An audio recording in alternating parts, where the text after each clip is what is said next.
वैसे तो ज्योग्राफी के कई ब्रांचेज हैं, पर कुछ को इस फ्लो डायग्राम से बताया गया है।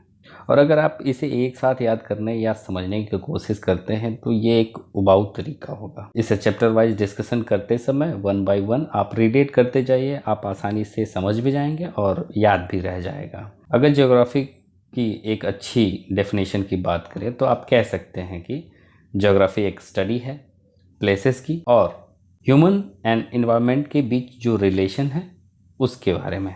तो इस वीडियो लेक्चर में हम क्लास 11 की फिजिकल ज्योग्राफी के chapter 2 the origin and evolution of earth को बेस बनाकर जो एग्ज़ाम के लिए इम्पोर्टेंट है उसकी एक डिटेल्ड डिस्कशन करेंगे। चलिए शुरू करते हैं। ज्योग्राफी की जो मेन ब्रांचेज हैं, देखिए एक फिजिकल ज्योग्राफी है और दूसरा है ह्यूमन ज्योग्राफी। ये जो प्रिंसिपल्स और फिलॉसफी हैं और मेथड एंड टेक्निक्स हैं ये अलग ब्रांचेज हैं। इसके बारे में आगे आप डिस्कशन समझिएगा। फिलहाल आप ये मानिए कि दो ही मेनली ब्रांचेज हैं, एक फिजिकल और ह्यूमन ज्योग्राफी। फिर आगे जैसे जैसे हम चैप्टर वाइज पढ़ते जाएंगे वैसे वैसे हम डिस्कशन में इस बात को शामिल करेंगे कि इस फ्लो चार्ट के हिसाब से कौन सी ब्रांच आप पढ़ रहे हैं। टॉपिक को समझने से पहले ज़रूरी है कि हम कुछ ज़रूरी बातों को समझ लें। पहला, हाइपोथेसिस। ज़्यादा टेक्निकलिटी में नहीं जाते हैं, आप इसे एक एजम्पशन समझ सकते हैं, एक आइडिया समझ सकते हैं जो किसी फिनोमेना को समझाने के लिए एक आर्गुमेंट मान लिया जाता है। अब यह हाइपोथेसिस गलत भी हो सकती है और सही भी हो सकती है।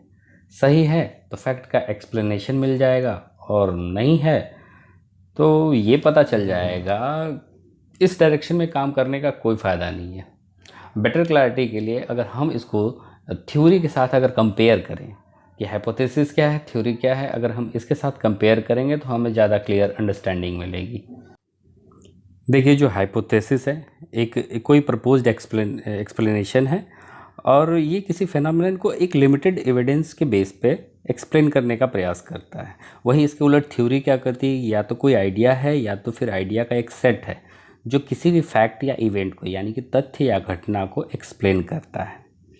जो हाइपोथेसिस होती है उसका कोई साइंटिफिकल टेस्टेड प्रूव नहीं होता है और ये प्रूव होती भी नहीं है साइंटिफिकली। लेकिन जो थ्योरी होती है वो टेस्टेड भी होती है साइंटिफिकली और प्रूवन भी होती है।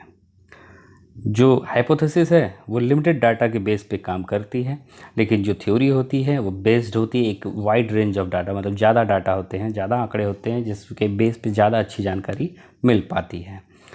अब देखिए ये हाइपोथेसिस क्या करती है, लीड करती है थ्योरी की तरफ, और जो थ्योरी है वो फार्मूलेट भी होती है तो हाइपोथेसिस के दम पे होती है। यानी अगर आपको एक थ्योरी क्रिएट करनी है तो पहले आपको एक हाइपोथेसिस मान लेनी होगी।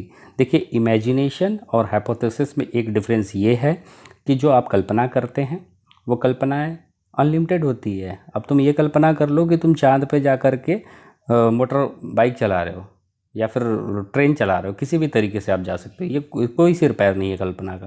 लेकिन हाइपोथेसिस में ऐसा नहीं होगा कि बिना सिर पैर की होगी, एक लिमिटेड प्रॉब्लम होगी, उस प्रॉब्लम के दो पर्टिकुलर सोल्यूशन आप सोचेंगे, एक पॉजिटिव एक नेगेटिव। या तो वो पॉजिटिव इवेंट होगा या तो वो पॉजिटिव इवेंट नहीं होगा।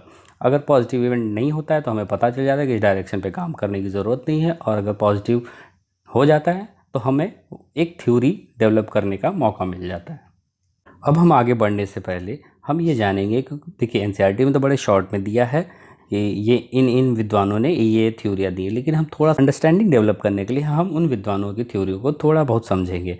जिन छात्रों को ये नहीं सुनना हो वो दिए गए टाइमलाइन पे स्किप कर सकते हैं, वो बिल्कुल वही कंटेंट यूज़ कर सकते हैं। लेकिन अगर आप बेटर अंडरस्टैंडिंग चाहते हैं तो मैं चाहूँगा कि आप बने रहें इस वीडियो में। अर्थ की ओरिजिन रिलेटेड कई हाइपोथेसिस है। सबसे पहले हम बफन फ्रांस के जो रहने वाले थे 1745 में इन्होंने एक हाइपोथेसिस दी कि एक कॉमेट मतलब कि एक पुच्छल तारा सन से आके जोरदार तरीके से टकरा गया और इससे क्या हुआ कि मैटर स्पेस में इजेक्ट हो गया और चारों तरफ फैल गया।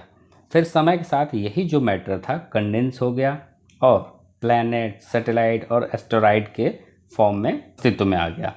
अब जो बड़े भाग थे प्लैनेट बन गए और उससे जो छोटे थे सैटेलाइट बन गए और उससे जो छोटे थे एस्टेरॉइड बन गए और उससे भी जो छोटे थे वो स्पेस में विलीन हो गए या फिर गायब हो गए, आप समझ लो स्पेस में ही खो गए।